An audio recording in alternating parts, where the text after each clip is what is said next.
Electoralism, the belief that social change can be achieved through voting, party politics, and the capture of state power, rests on a profound misunderstanding of both power and freedom.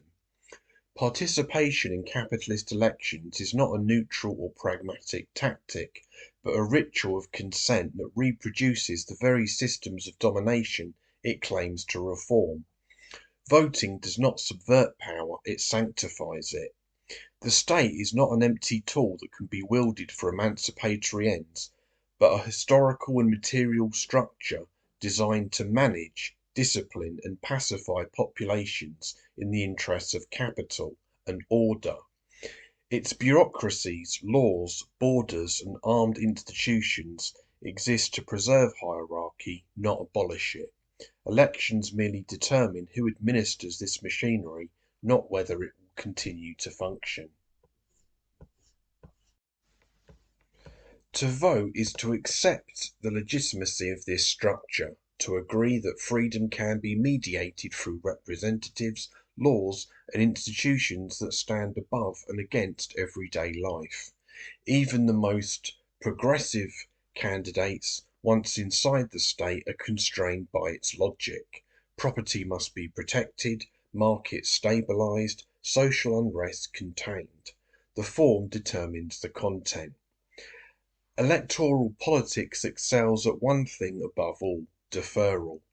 Suffering is sometimes acknowledged, but relief is always postponed into the future, after the next election, after the next reform, after the next compromise.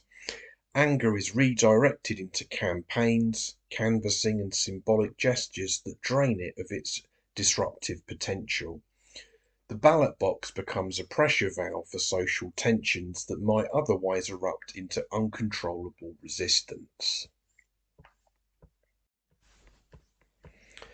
Elections function less as expressions of collective will than as technologies of pacification. They transform antagonism into opinion, rebellion into preference, revolt into a checkbox. Participation is framed as responsibility, refusal is stigmatized as apathy or extremism. In reality, abstention can be a conscious rejection of a rigged game whose rules ensure continuity, not rupture. Capitalist social relations, wage labour, private property, exploitation, are not policies that can be undone by electing supposedly better managers.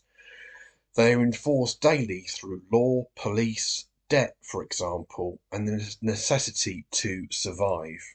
Even when electoral victories produce marginal reforms, these gains remain fragile, reversible, and contingent on economic conditions. History is littered with examples of social democratic promises broken the moment profits are threatened. Capitalism persists because it is embedded in the organisation of our lives. Dismantling it would require direct confrontation with its infrastructure and social relations, not faith in representatives who must ultimately govern on its behalf. At the heart of electoralism lies representation, the idea that others can act for us, speak for us, decide for us. This needs to be rejected in favour of autonomy and self-organisation. Freedom is not something granted through legislation, it is something seized, practised, and defended in everyday life. Rather than investing hope in distant institutions, the militant, or you might say insurrectionary viewpoint, emphasises immediacy, solidarity, and sabotage of oppressive systems, the creation of relationships and spaces that escape state mediation and are free from the stifling confines of formal organisations. Autonomous, loose networks of decentralisation. These practices do not wait for permission or legitimacy, they operate on the understanding that power concedes nothing voluntarily. Crucially, we don't have a blueprint for a future society administered from above, nor a party line to be voted into existence. It's a rupture, a break with the routines of obedience and resignation that sustain domination. This differs sharply from electoral politics, which seeks continuity, stability, and governability.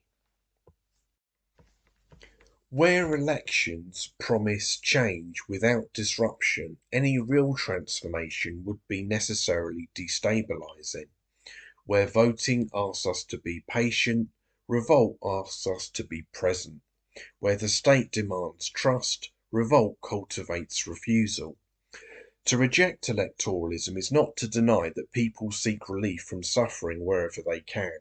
It's to insist that capitalist elections offer, at best, a managed illusion of choice within a system that remains fundamentally intact.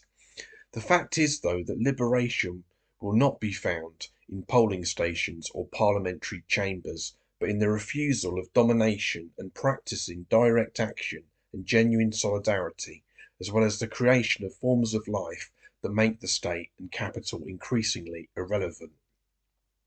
The question is not how to vote better, but how to live, fight back, and revolt in ways that no ballot can contain.